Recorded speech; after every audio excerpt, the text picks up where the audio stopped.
me ei tohi enam asju osta.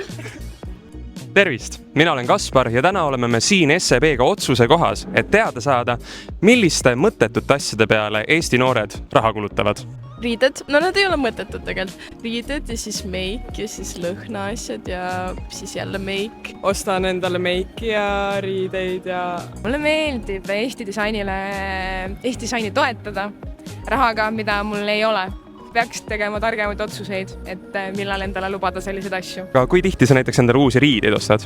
Nagu uusi või? Kiirmoodi?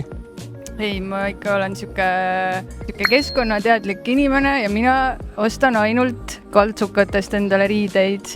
Kas sa pigem ostaksid endale iga päev uusi riideid või elaksid oma kodus?